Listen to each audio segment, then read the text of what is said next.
I want to welcome you back to Chattanooga to the Meacham Conversations, Emilia. So, we usually begin these with having you read a poem. Okay. Talk a little bit about it. So, Sure. I'm going to read a poem called Ghost Sonnet. And I should just note that I wrote this poem a couple years ago at a Meacham after walking over the bridge here in Chattanooga. So I thought it would be appropriate to read today. Ghost Sonnet. Ask the water to know my ankles, and I ask for the flood. Ask for the bridge, it's the other side I want. I see water from everywhere but the bottom, dark holes where boys dive and reach into time, the scalloped mail of scales peeling open a wrist. Ask for the hand, you ask for nails. Ask for the bird of peace, it's the crow, driving the singing flocks from suspension cables. While a man passes me, we are strangers, on a bicycle, asking each wooden plank we cross to be one road. very nice. Thank you. So I wrote the poem, like I said, after taking a walk along the bridge during some downtime at Meacham, and it's a very Chattanooga poem for me, and one too that's formally, I think, is more traditional in this book than any others. It's a sonnet, but it's not 14 lines. It's roughly around 140 syllables. So it has the kind of form of the sonnet. And I was thinking about how bridges over water in some ways are this very formal thing. And that's really the genesis of the poem, I believe.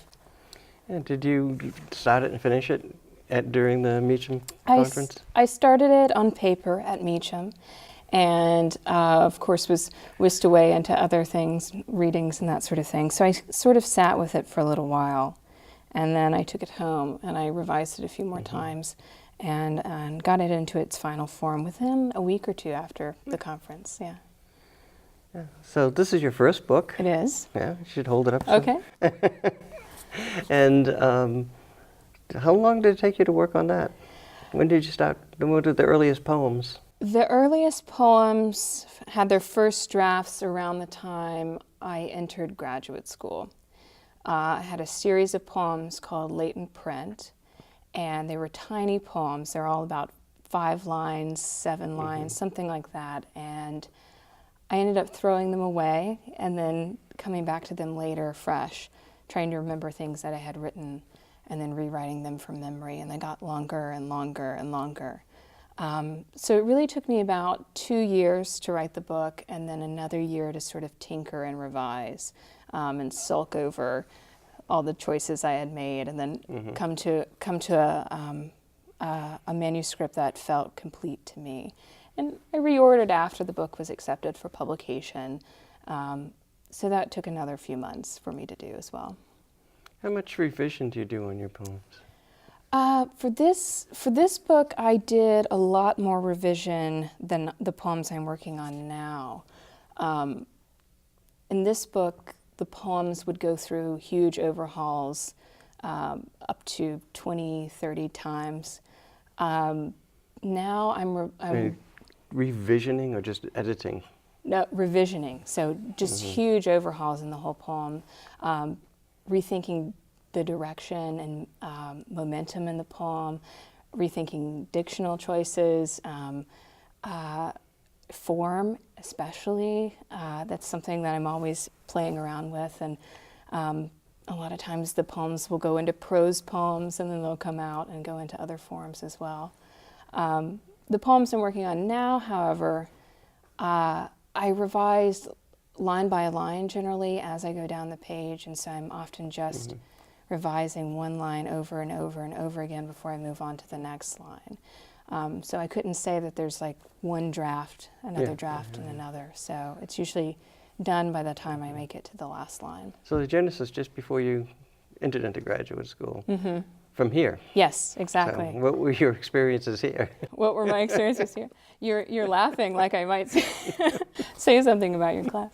My experience at UTC was wonderful. I said last night to you, it was like poetry boot camp, but in the most pleasant way possible. After being in the writing program here at UTC, I felt like when I got to my graduate program, that a lot of the things that some of the other first years were dealing with in my graduate program had already been addressed a couple years prior here. And so I felt infinitely prepared, and not only because I took poetry, but I took fiction and nonfiction workshops at UTC. And so taking all of those experiences and taking them into my work, by the time I got to graduate school, I don't think I could have had a first book out within 2 years of graduating graduate school, if not for the preparation I had here. Did you take the editing class here? I did. I took the editing class, yeah. And then, Sybil. and then you were editing at VCU. I was. I worked for Blackbird there. I was their managing editor and an audio editor, a copy editor. I was the lead page builder working with HTML. Then I was an indexer, and now I've moved on. I'm working as the prose editor of 32 poems. Yeah, that's pretty amazing. Yeah. And so what advice would you give to students? Students who are currently in the undergraduate program? Yeah. The biggest thing is that don't limit yourself to one particular path. Don't allow yourself to be surprised. Allow yourself to be open to many different genres, many different opportunities that are tangential to writing, including editing.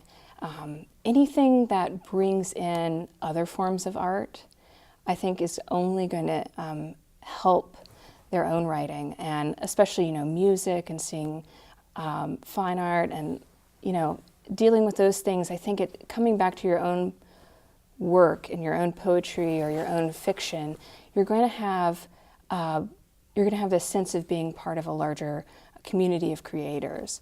And I think if I had limited myself to, say, only doing one genre as an undergrad, or not going to Europe on the Europe trip and being exposed to all the artwork that we saw there, I think I would have, gotten stuck in a rut. I wouldn't have had this sort of inspiration, or I wouldn't have had a sort of charge about my work in terms of, I felt like I had the momentum to jump into the poems and do those, simply because I was fascinated with the creation of others. So, yeah. So what's next? What's next? I'm working on a manuscript called Heaven and Men and Devils, after a line by Emilia in Othello. Let heaven and men and devils cry, let them all cry shame against me, yet I'll speak. So I'm working on that manuscript right now, and I'm also working on several personal essays. That may be a manuscript, who knows? So. Terrific. Well, I want to thank you for talking with us today. Thank you, Rick. And, okay. All right, thanks.